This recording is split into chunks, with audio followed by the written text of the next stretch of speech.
Okay, let's jump in because we're on an hour time block now with these classes, and I don't want to take up too much of your guys' time. Um, so again, welcome to part 2 of listing conversion. We have Mel back today, and we're super excited to have her. She's going to give us some more insight on some more of the 5 stages of converting a listing. Last time we got to talk about the pre-conversational activities, and those are listed right here. So you're going to ask some pre-listing questions. Mel also shared her pre-listing question sheet that she utilizes that I shared via Dropbox, and I'll make sure I share again after this class. You also want to assemble maybe some pricing tools ahead of time. That way you can have those in your tool belt.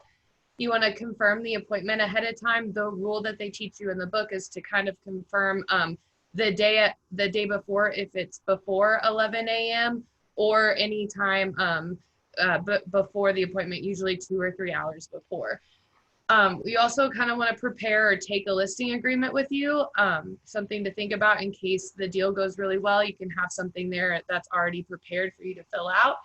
You also want to get on the listing channel, which means that you want to train your mindset and get pumped up and get within the right mindset before you go into the client's houses and start having the appointment itself. So make sure that you're within the right mindset, you're doing stuff to pump yourself up, and also understanding what you're getting into when you're walking into the door. And then you also want to arrive on time. You want to do things that do small things of courtesy, like offering to take off your shoes, parking on the street versus in the driveway so you don't block people that are coming or going possibly. There's just a lot of great information in these pre-conversational activities, but now we're moving towards coming back after you've done like the house tour and built rapport, done these activities, and now we're going to talk about setting the tone and getting those clients back to the table to start the conversation of listing their property. So Mel, kind of tell us how you set the tone. Hey, Kaylin, real quick, before we get into that, let's just reiterate the fact, kind of what we're doing with these classes is the whole goal is mastery. Yeah. You know, everybody understands that there's different parts to each one of these classes, and maybe you've been in these classes 2, 3, 4 times, but I promise you, you cannot hear them enough. You know, even if you've sat in them 3 or 4 times, there's no way that you have mastery in them. The whole goal is to make sure, kind of what you talked about last time, is sparring. Make sure that you're spending time practicing, that you're going back, you're grabbing somebody, you're working on each and every one of these. This listing conversion class, again, is one of the most dollar producing activity classes that we can do. There's nothing really in real estate outside of just going to closings that's more dollar producing than going to a listing. And so we want to make sure that we're spending ample time preparing for that. And it's kind of like, you know, what Jeff talked about in that last company update was that it takes effort, you know, that anything good takes effort. And so we want to make sure that we're putting effort into these listing conversation classes. We're putting effort in our pricing strategy. And a lot of times these classes, we don't want them to feel overwhelmed. And so we want to try to break them down into little bite-sized pieces. And as you look at this class, you know, we're talking about, well, it's a five-step conversation process.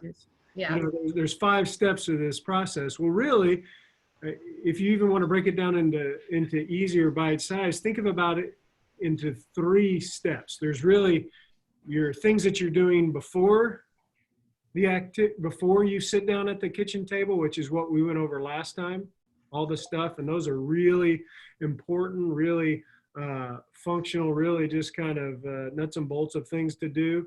And then the second part of that is sitting down at the table. And then the last part, which is oftentimes probably overlooked, probably more than any of them. But that's just after you leave the kitchen table, after you leave the appointment, and there's a few things that we want to do. So think about it before, during sitting at the kitchen table, the actual conversation, if you will, and then the post-conversation activities. So there's really just 3 things. And then as you just went over, there's basically 5 things to do the pre-listing. And the goal Also, the one thing we want to make sure that we cover on every one of these listing classes is that the goal is to not to take the listing. The goal is, remember, what's our goal? For our sellers to make the most informed, intelligent listing decisions possible. And we want to try to use some type of vocabulary in that at some point, you know, making sure that we're communicating that with people. That's a powerful statement to be able to communicate with your sellers. It takes their guard down. You know, my goal here is not to walk away with your listing. My goal is to make sure that you make informed, intelligent listing decisions. And so, sorry to interrupt, Ken. I just wanted to, before we got into the nuts and bolts, I just wanted to throw some kind of big picture stuff out. No, I'm so glad that you did, because all of those are really great points. The other thing that I wanted to piggyback off of it is not only are you wanting your sellers to make those intelligent, informed decisions, but you also want to lead them down that self-discovery path, create that win-win relationship. That's part of the strategy that's taught in a lot of these listing classes, is that win-win. And you do that by having a conversation, uncovering needs, and understanding your clients from start to finish. So it really does help to categorize it the way that Jason had broke it down. Well, and if I can add to that, what I think is awesome, I wish I had one of these classes 20 years ago, because how I learned to do listings was by trial and error. I walked in, didn't get the listing, had no clue. And then I had watched Brian Buffini, and he had encouraged us, call them back, say thank you for the opportunity. I understand I didn't get the listing, but how can I improve? What can I do better? Because what's neat, well, not neat, but unique about this market, a lot of times it doesn't sell the first time, due to the fact we are a want, not a need. So I knew if I kept that open communication of, okay, thank you for the opportunity. I know you're going to go with so-and-so. I wish you the best of luck. I hope I can bring you a buyer on this. However, if something doesn't work out, maybe we could have a conversation later. So that helped me go after more expireds later, because I already had that communication, and they liked the fact I called and said, I'm always trying to improve. So if you could give me any insight on that, let me know what I can do to get better, because that's my goal. And that helped me a lot for down the road. That's a great point, Mel. Thank you for sharing that. Does anybody have any questions about anything before we kind of get into setting the tone and moving your clients to the table? No, I just think it's a great point you made there, Mel, about you can learn something even from listings that you lose. The story that I'll never forget was sitting at the table with someone when Jane Kelly sent flowers to them, thanking them for interviewing with her while we were sitting at the table. Needless to say, we lost that listing, but I learned something very valuable. So that little follow-up after the fact can seal the deal a lot. So.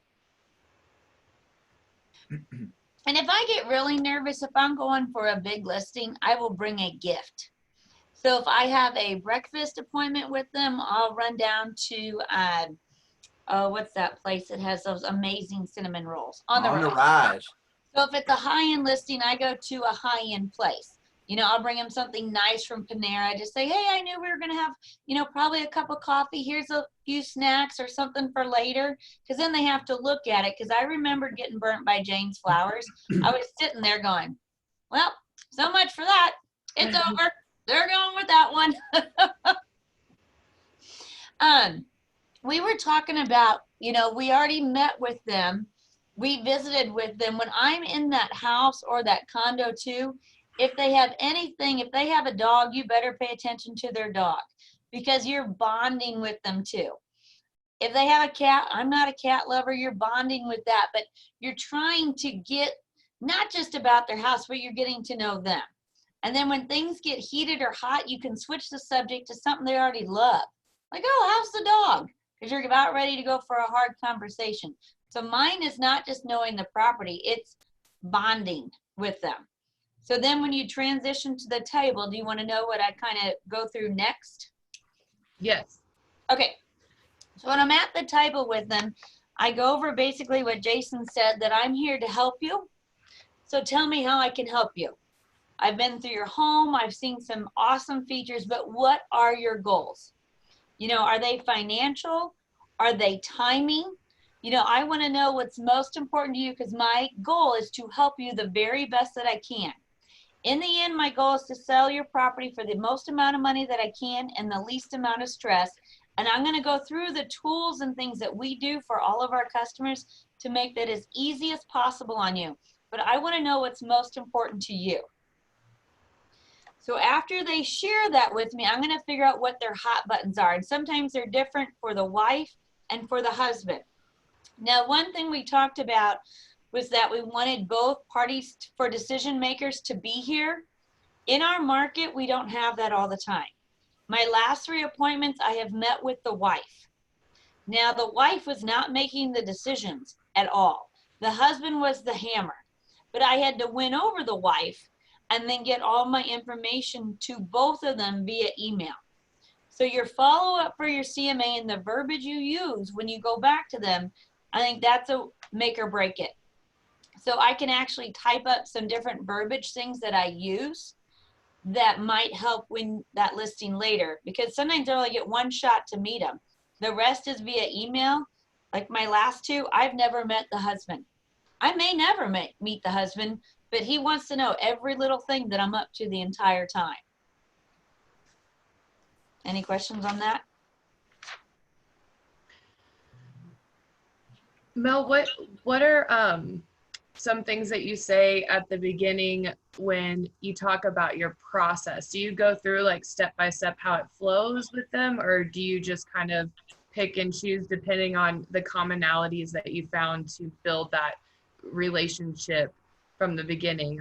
I'm talking about you know, do you walk them through, okay, first we're going to talk about this and then your marketing strategy and then the CMA, or do you just kind of like go with the flow depending on the clients? It's kind of, it always changes. It depends on their personality. But here's one thing I do for myself that I would encourage everybody to do.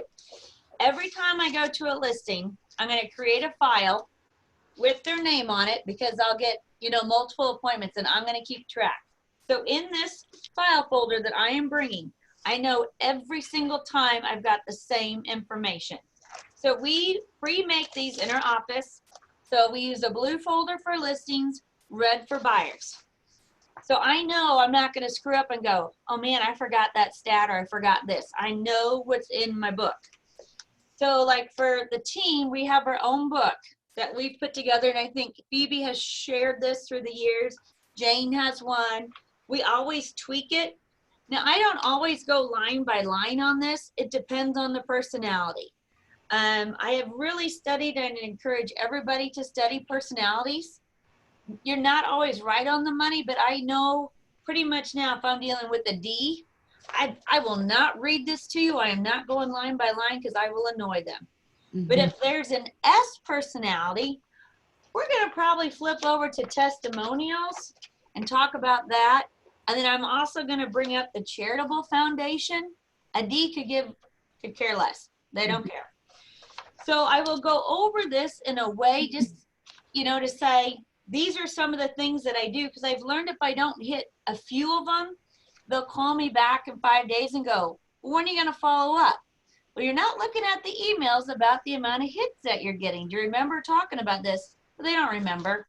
So I will also email this to them as well before if I can, and then later on, like the next week, I'll send it to them again. Just as a reminder, this is what we talked about. But to show them value, what I found when I'm visiting with them is some things that I want to prove what we do in our marketplace. Because now you've also got St. Louis agents, Columbia, thinking they can come down here and list, and that's their buddy back home. Oh, that's one. So one thing, every listing that I go to, we can print these out. This is the Camden County Assessors, Miller County. I'm going to go over things that I've done research ahead of time for them.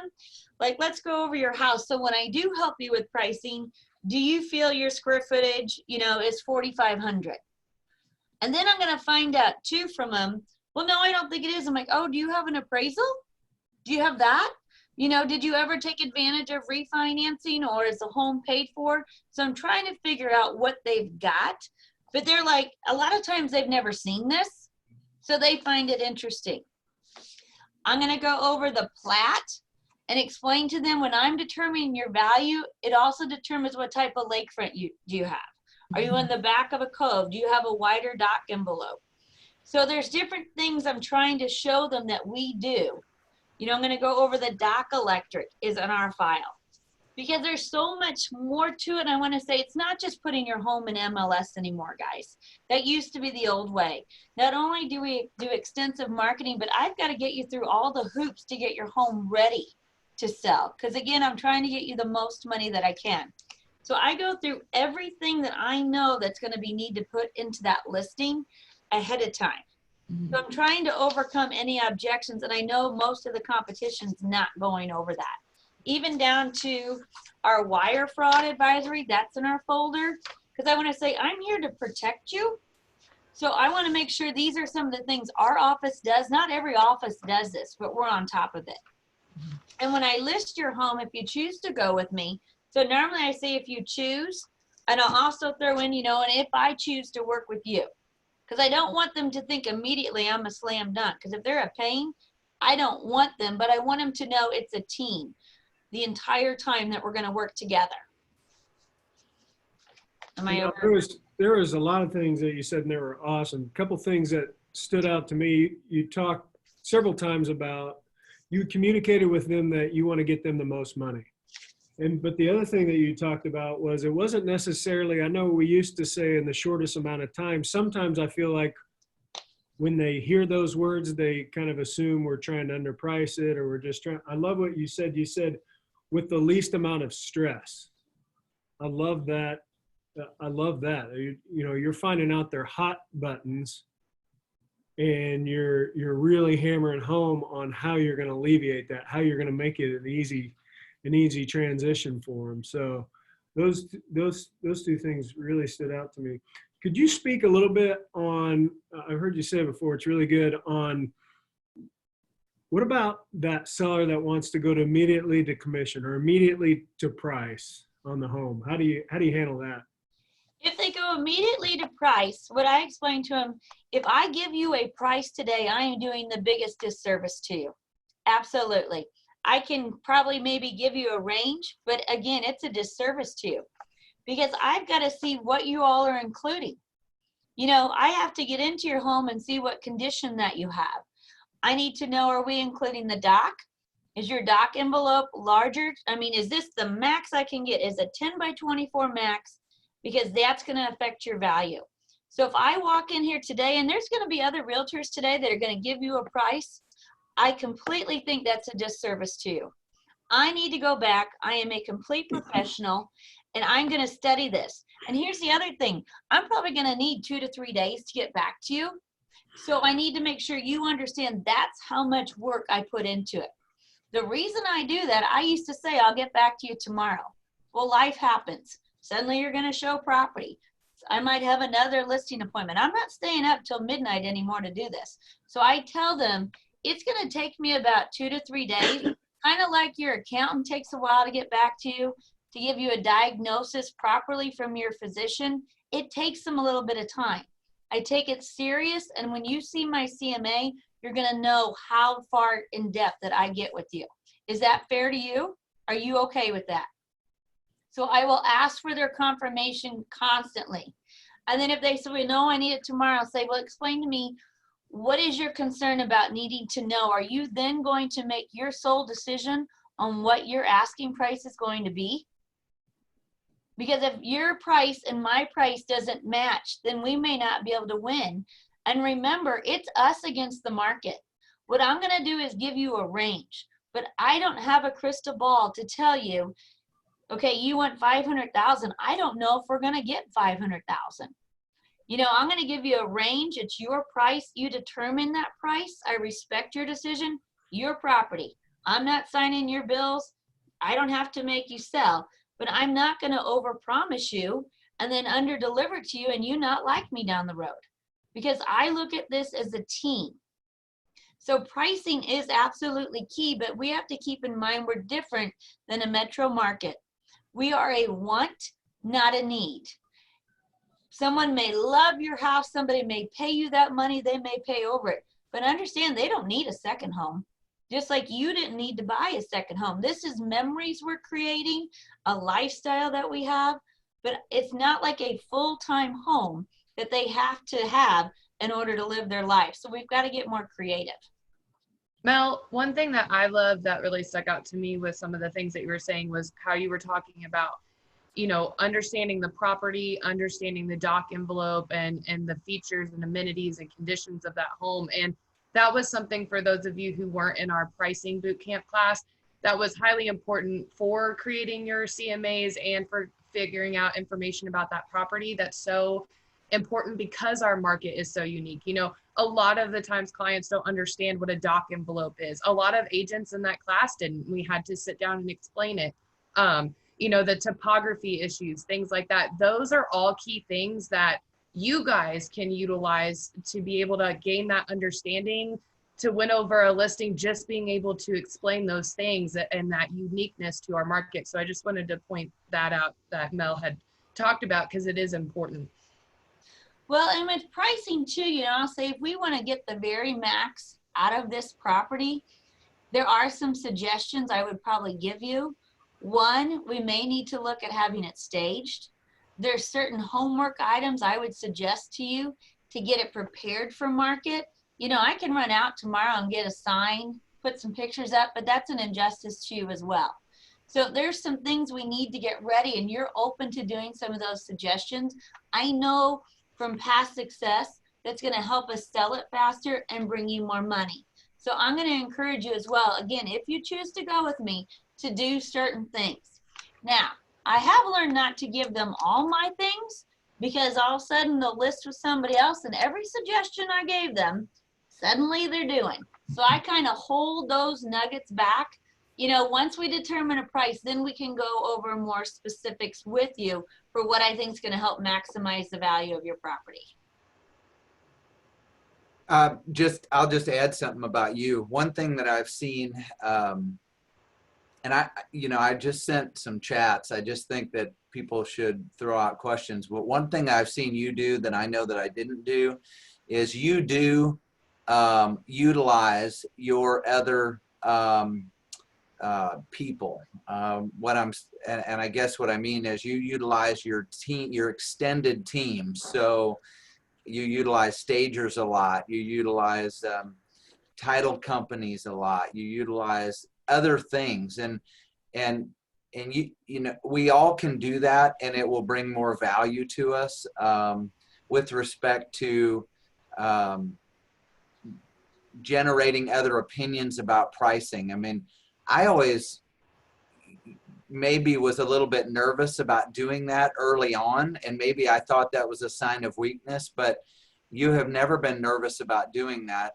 And I think it brings more value to go back and say, you know, I'm really puzzled about the lack of comps. I think I'm going to lean on some of my fellow agents, my fellow RE/MAX agents, and I'm going to get their opinions so I can bring you a group consensus of where we fit within this price range or whatever. I'm just using an example, but having resources is not a weakness, it's a positive.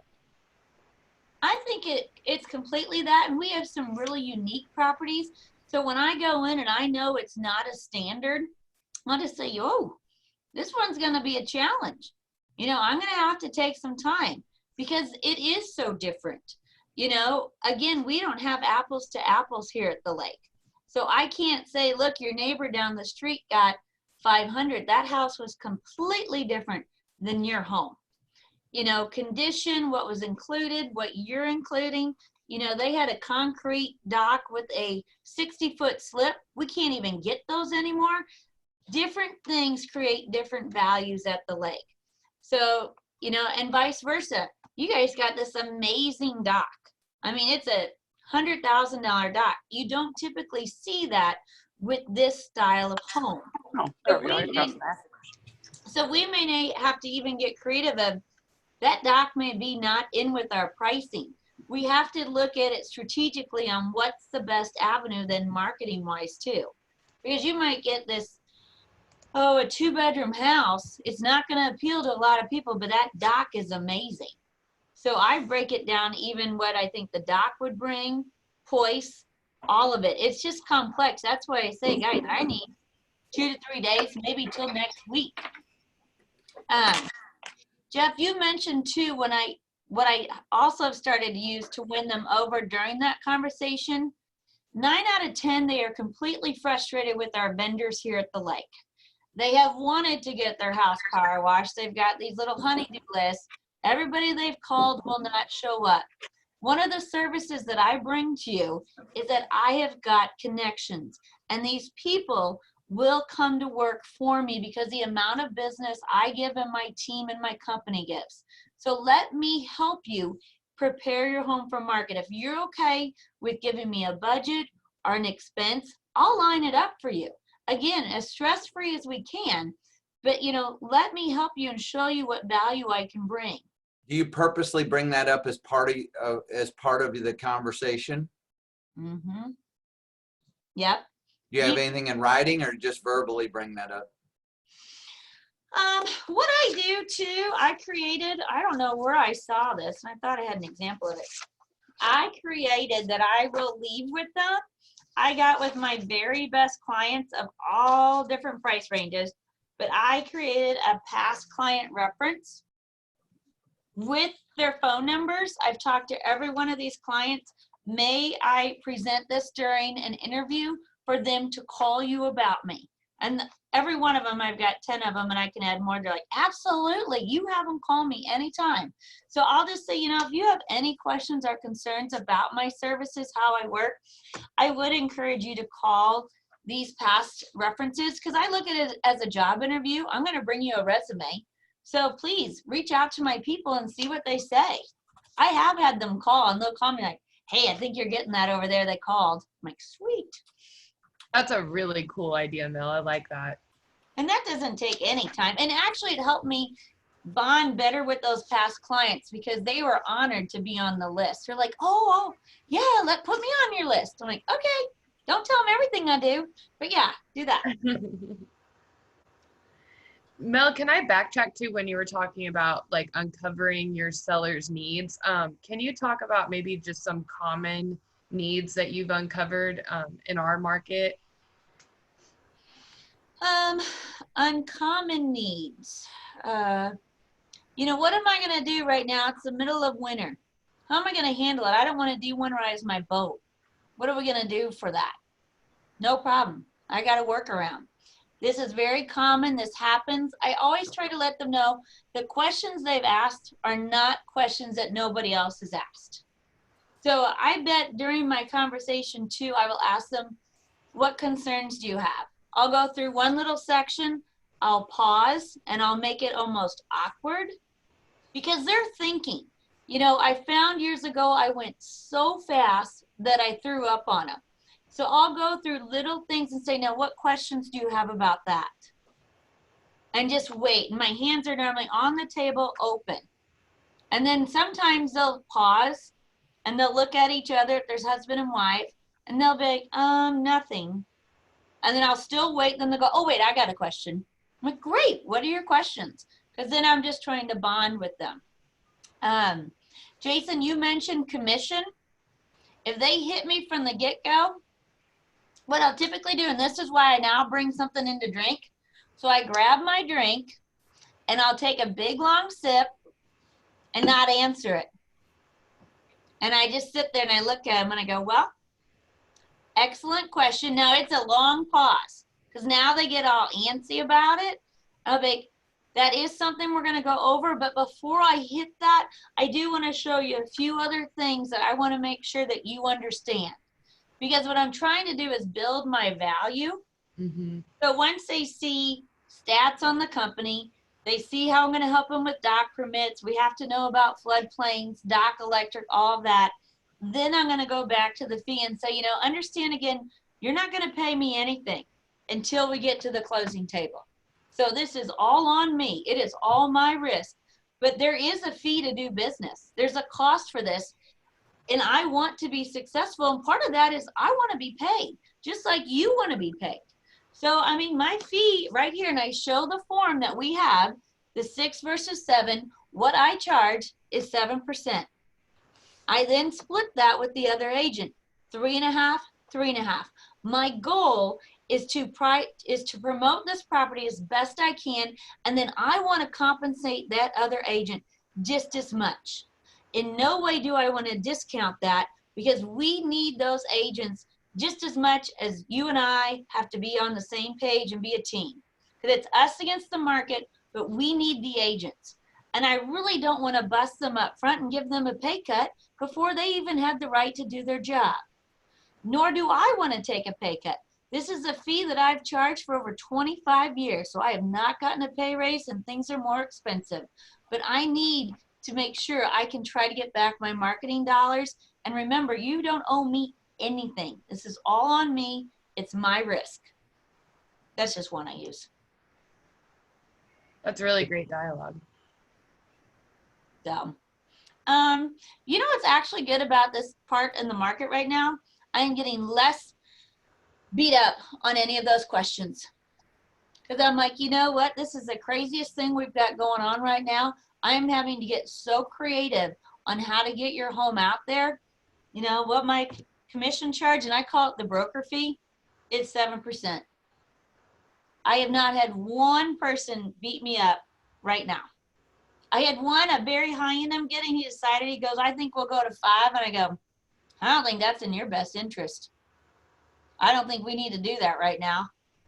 Well, that's a good point. We're going to get more of that. I mean, you know, Jill was on here a minute ago. She is on here. And we were talking this morning about a condo listing that she had that was, I think, up for renewal. And he was threatening, she was trying to get a price reduction, and he was threatening about reducing commission. And you guys, I know you and her worked on a letter that I thought was awesome, that, you know, just represented the value that you brought to the table during the course of the listing so far. And he ended up renewing it and giving you the price reduction, which is not the, you know, it's that's the perfect thing to happen. Doesn't always happen that way, but a lot of times it's because we're not demonstrating a value or communicating our value as we go, and it just kind of gets lost. So we don't want to be naive and think that changes in people's pressures or fear or whatnot don't cause pressure on commission, because it does. But there are different ways of handling that, and communication is the key to that, representing value. We'll go more into depth on that listing objections class, Yeah. which is coming up. So we'll have a whole deal on that. I love what you said, Mel. You said you want to make their questions feel common. Don't ever make them feel like, you know, they're asking something that is too difficult or not commonplace. The more that, you know, just like now, making our buyers feel like, hey, we've got people who are making offers on houses without seeing them in person. We can FaceTime. We can do virtual open houses. We do it all the time in this market. We actually do it even not during this time. We have clients who will make offers on houses just by doing video walkthroughs because we're in an area where people don't live. When people feel like other people are doing it, they feel more at ease. So that was an awesome point you made. I love the letter too. The letter, what you did with Jill. Too often we see our agents not fighting for their listings, especially now with inventory being as tight as it is. Don't just get, you know, you may really feel like a listing is lost. If you really fight for it, if you really put some effort into it, I really feel like there's a good chance you can salvage that, and it's worth the effort. Just as Jeff was talking about, it is worth the effort. We just had Michael. He thought for sure it was gone. He was relentless with this guy, and just closed on a $600,000 lakefront home in Osage Beach. But the guy was done. I mean, the guy he was like, he wanted to withdraw his listing, and he was just getting frustrated with no offers. And he took some time, wrote him a long email, kind of like you did with Joe with that letter. So don't underestimate the value. People want to know that you're going to fight for their listing. I know we've picked up listings before where I've heard the seller say, well, I went to have a hard conversation with the listing agent and they didn't even want my listing. You know, they didn't even fight for it. I'm sure you guys have all heard that statement made. So realize how valuable these listings are. Hey, I don't know if this is going to be repetitive, but it's interesting. I've shared these classes with my nephew Jason, who's a brand new agent in Arizona, and his broker's not giving him any training or any support, and he's just over the moon about these classes. One thing about part one of this that he brought up, because he's just been through two listing conversations, one in which he got, one in which he decided to walk away from. The reason that he did was because of the why. And he said in part one, we didn't get deep into the why. He said, you know, I dove way into the seller's individual why, and that really helped me. And when you look at under message 2, it talks about uncovering needs. I know that's something that, Jason, you've went back to over and over, that why, and I know that you do too. Can anyone throw out any suggestions about how they use that, what questions they have around that, or how beneficial a person's why is in the listing process, and how beneficial it is to use the why in converting listings? Go ahead, Mel. I think the why is one of the keys, because those are going to be some hot buttons. And what I do, I bring in a notebook, I write all these handwritten notes, and I save those notes. Those are uploaded into PP so I can go back and reference. So like I'm dealing with the seller right now, their why is to get back to their family. They're elderly, they want to be part of their grandkids' lives, they want this. So what happens is I'll call them and say, hey guys, we are not appealing to the market. I really think we need to do a price adjustment. Oh, no. Our price is what our price is. We are not going to budge. And I said, now, hang on. When I met with you, you said the most important thing to you was to get to your grandkids. Are you telling me that a difference of $10,000 to make that adjustment is not worth you being able to see that next ball game that you were crying to me about last week when I sat in your home? You want to get there. This is how we're going to get there. So is it about the money, or is it about the memories that you're losing? Because I just want to make clear, you told me your why, and I want to know, did the why change? And they'll say, no, the why didn't change. Then we've got to make those hard decisions now to get you, because the why is why we're selling the property. We got to get rid, you know, if it's you're financially set, you told me it's not a money issue, it's a desire. You're at an age you don't want to miss out, you know you're going to. So let's get back to the why. So I hit all those buttons every single time. And they're hard conversations. Sometimes there's tears, sometimes they're mad, but that's what their why is. And sometimes the why changes. That too, I think in our market, when we price something, and I think sometimes it's an agent's pride. I told them, you know, it was worth $650. This person just offered $600. And I will hear agents say, there is no way. That is the biggest mistake. We do not know what's going on in their lives. Their whys can change. I mean, especially right now, we don't know what's going on. They might have gotten furloughed. Their stocks could have changed. They've invested maybe in a restaurant that's not opening. Present the offer. And you're the messenger. So, I mean, I don't ever miss those opportunities. But one thing I do now with pricing, I don't back myself in a corner ever anymore.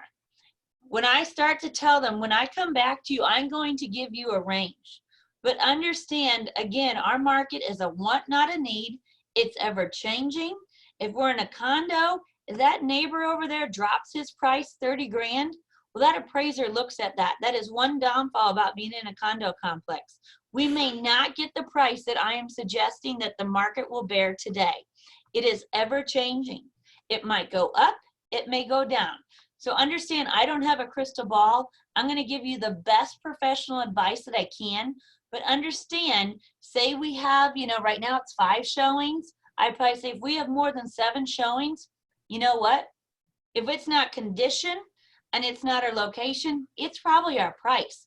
We're going to have to change it. So understand, I'm not 100% guaranteeing you we're going to get this price. We're a team and we're going to study it together.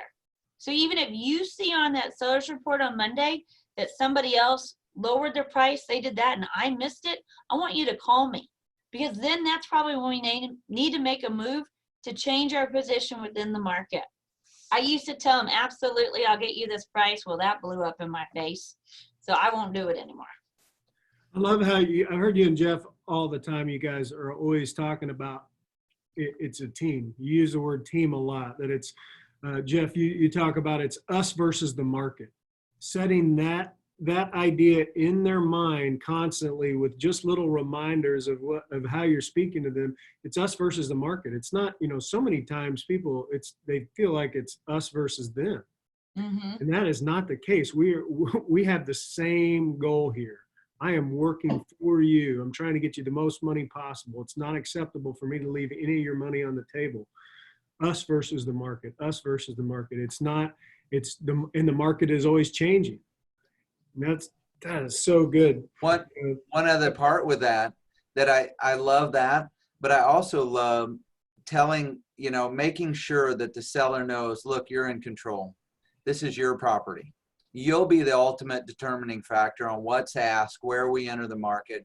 You know, that type of communication with them seems to put them at ease. I mean, we work with a lot of D-type personalities, and you know, you don't want to bash up against them. You want to make sure that they understand that this is a team deal. You are going to be working together, but look, you're the boss, because they are, and it's okay telling them they are. It doesn't mean you have to work with them or you have to do anything unreasonable, but I believe that kind of diffuses a little bit, or puts me more in a kind of a working together relationship early on. Jane's got a great kind of script that she uses, especially with her high-end properties. You know, you get a lot of pressure for 6% on those high-end.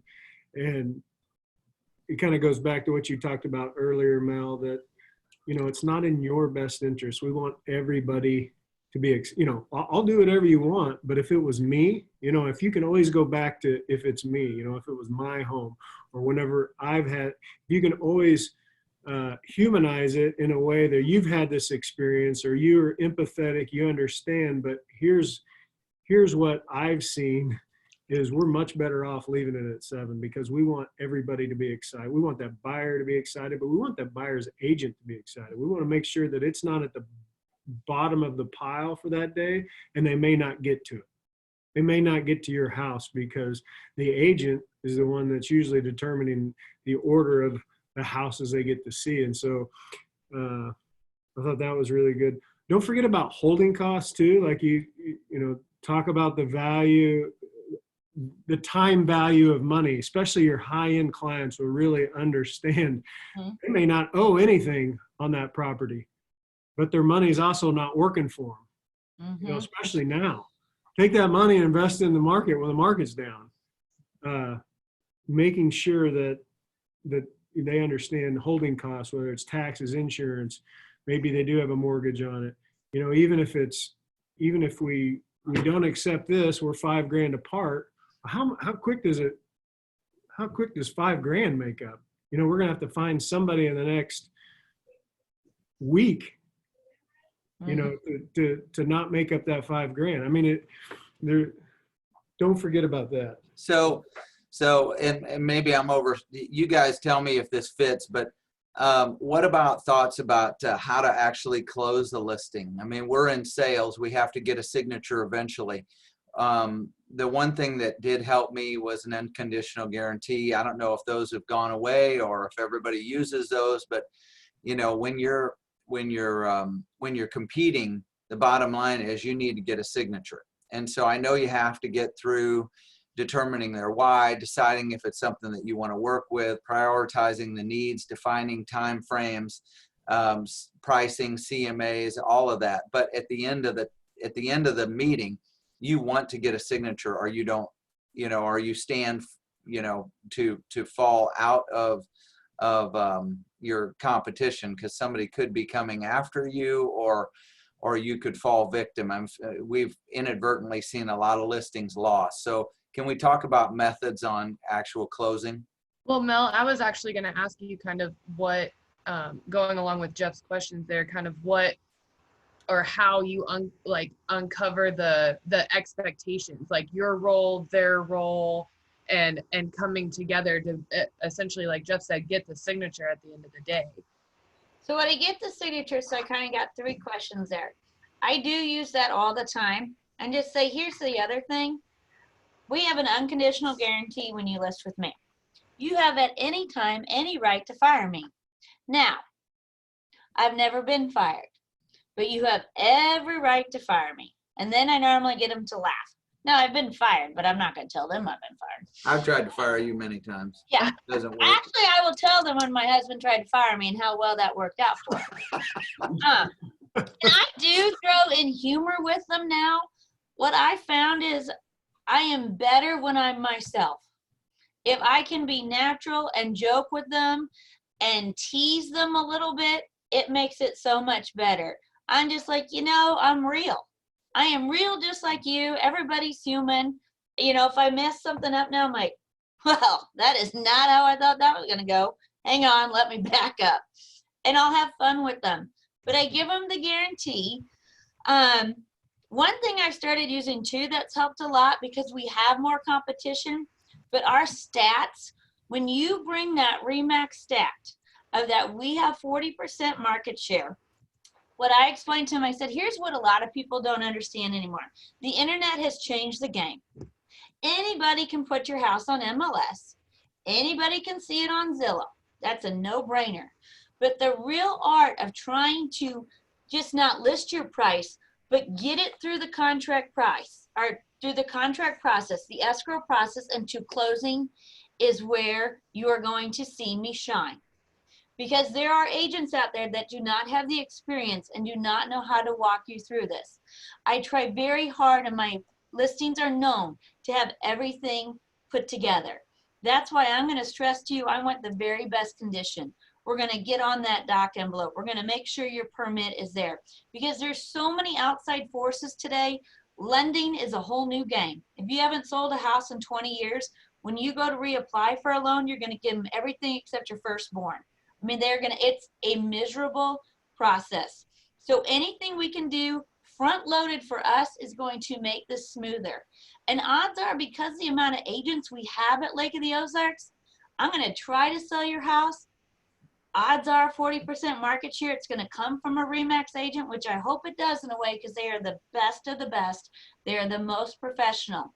But if not, understand my relationships that I've created with those agents, with the vendors we're going to have to come, is going to come at such a huge value to you. Because again, I'm trying to make it as stress-free as possible.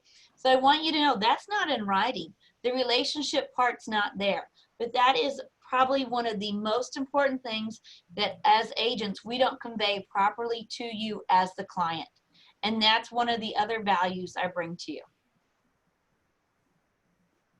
Mel, what do you say when you have clients that say, oh, everything's great, but I really want to talk to other agents before I decide? Then I have to try to find out who they are. What I'll say, I absolutely respect that. This is your property. It's probably something that I might do as well. However, my question to you is, what questions do you have for me? Because I think I've shown you numbers normally speak louder than words. So I'm showing you where our company's bringing you almost 40% market share. I'm showing you the different programs that we offer, and I'll slow it down and I'll get really quiet. Is there something here that you don't see as value to you? And then I'll wait. I'll be, are you uncomfortable with me, or anything that you're uncomfortable with the process that you wouldn't want to go forward today with? And then I just wait. Normally it's like, well, I feel better. I already made the appointment. I've gone as far as to tell you what, if you've already made your decision, you're comfortable to go with me, what if I go ahead and call that agent for you? Because I know it's awkward, it's kind of embarrassing, but because I've told you I have great relationships with all the agents here at the lake, I have no problem calling them and letting them know that I'm going to have it listed. We're going to be top-notch shape, and I can't wait for them to, you know, expose it to their buyers as well. Are you okay with that? I'll ask over and over, are you okay? Are you okay? And sometimes I know they're coming and there's no way to talk them out of it. You have to respect it. And then I'll say, now, what's a good time for me to follow up with you then? Because I am going to follow up with you. I'll have this prepared in, 2 to 3 days. Is that okay with you? If it's a high end and I know somebody else is coming, they're going to get flowers that afternoon or that next day from me. I am sending them some type of delivery. If I see that they had certain things of wine out or anything they might have said they liked, they're going to get a gift from me following probably in about 2 to 3 hours, if not that next morning. And it can just be a personal note card. Yeah, but our mail takes too long. It just, anything little to kind of seal that deal, it takes it all of about 5 minutes that somebody else isn't going to do. That little bitty ways to differentiate yourself is really the key to all, a lot of these things, rather than big things, just little things. You know what I've done too, if I know I'm getting competition and their big deal was say, hey, I really got to get my decks power washed. Big time. I'm like, okay, absolutely. Let me try to help you. I will find one of my vendors and get them to call them within the next 20 minutes when I leave. And I'll say, if I find someone, is it okay if they reach out to you? So then I'll try to immediately show my value. So you're not giving me anything yet, but I'm going to give you something of value. And then typically I'll get a call back. Oh my God, your contractor called me. Thanks so much. That was just a phone call. That is an assumptive close. And I think that is the very best thing that we can do. You are being assumptive about being their representative, acting like their representative, bringing value to them. And that is, we didn't talk about that, but that is huge from the minute you go in. I love Judy Lador, when she gets done and she feels like it's gone well, she just sticks out her hand and says, hey, I'm excited to be a team. Let's get your house listed. And she sticks out her hand and doesn't take it away. And just leaves it there. And so, there's lots of different ways to close, but that's being a closer. It is, and that's important. Sorry, Kaylin. Well, I was just going to say another good point that I loved from Judy Lador at that conference that she spoke of was her paper shuffle, that shuffle that she talked about, to where you're asking questions and trying to give them time or time to think or time to self-discover, whatever. And she just shuffles her papers around and she just waits. And I think that that's important too, not only for your clients, but for yourself also, to kind of give yourself maybe a small reset, think about your thoughts and where you're going. It's interesting now, Jeff, you brought that up. I think there's so much that we all do that I don't even realize that I do anymore. It's almost like I need to videotape myself, because there's different things I do or say. I know, like, Jill's gone to listings with me. Other people on the team have gone to listings, that it's very natural for me anymore. I just feel very confident. So I do different things that I don't even realize I'm doing. I look at the list of people on this deal, and there is everybody from brand new, hasn't ever been probably in a listing conversation, to people that have been doing this for a long time, and it's just important that we understand that the whole art of it is forming a process that's yours, and then identifying the steps all the way down to, hey, the way I present myself, to the consultant approach, to getting them to make the most educated decision, and then ultimately to closing. That is, it doesn't have to be anybody's except for your own. You can make it your own, and that's the way it's best. So I love these classes. I appreciate everybody on here. Just a couple more things. We have about 8 minutes left, but I wanted to open it up to you guys too. If you guys had questions for Mel, you can go ahead and ask her now. You can also use the chat option and I can read it to her, or she can see it in chat if you guys want to ask her questions. And then lastly, too, you know, again, all of these classes are about taking action and sparring. And to do that, you know, I've just come up with some action items that you guys can do in your downtime if you want to kind of play with your listing game, try to do some of these things. You don't have to do all of them unless you want to, and just send them to me. You know, work on kind of your activities list, coming up with one of those, you know, produce some pre-listing questions, just any of these. You can email them to me or share them with me, and we can help spar together. And that's a lot of what these classes are about, is taking action to then come back and talk about what that action did for you. So. Well, and if I could add to it, Kay, to this too, how I look at this, in no way is there not ever room for improvement. I don't know every single thing about what I'm doing when I do a listing, but I think what I've had to do for myself through the years is humble myself. Sometimes let that client know, you know, I don't know, but here's what I do know. I work with the very best company there is at Lake of the Ozarks. If you have something that comes up, or you've got a question or something I don't know, I do feel confident that there's somebody in my company that I can call and ask, and we'll figure it out together. You know, I've got great connections. That's a title company question, or that's an attorney or a trust advisor question. I have access to those people, and let me just try to figure it out, because every day is a new thing in real estate, and that's why I love it. So, I mean, I love your question, and I'm going to research it and get it figured out. But to not be embarrassed to ask everybody else here, because we all have different experiences, and that's how we learn. I mean, I learned something new every one of these classes. But I think if we're open to always growing, we'll just improve each other. Love that. Does anybody have any questions for Mel? I'm looking at chat too.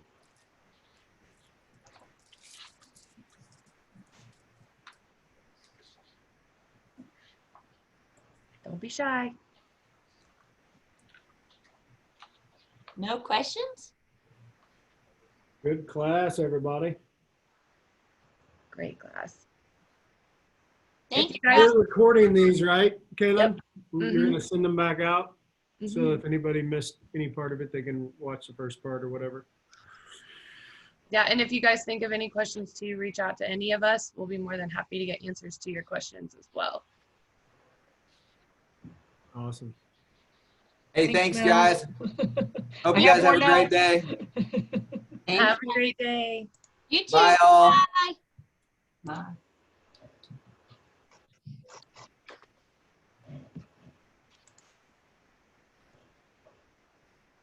Hi, Karen. Hey, thank you.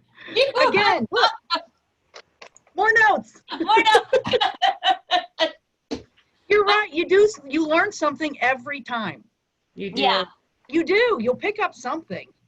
And I think it kind of energizes you too a little bit. It does. It definitely gets me pumped up. So I agree. You know, I think that more people should come, because the more that you can bounce ideas, like I had no idea that you did that client like list. That's mind-blowingly good. That's awesome. You know, Well, like that a was reference page. It was off. I don't know. I think I watched like a luxury home magazine ad one day, and I'm like, duh. I mean, if I went to have to go get a job, which I'd get fired, but I was like, oh, you need a reference list, you know, and I would be impressed if somebody gave me a list. I mean, and I make sure they have like some fancy title. So, but I use it more for luxury. But I think if you can give them their phone number, they're like, oh, I can really call them. Like, call them, call any of them. Just like you would if you're interviewing, we're going to call. So that helped a lot. At least for really the hard, objective people. Mm-hmm. What are you doing? I'm sorry. I got here late. So I created a past client reference list of my Oh, good clients that I love. that are, you know, so like I have Tim and Candace Flynn. He's General Partner Retirement Services of Edward Jones. Here's his phone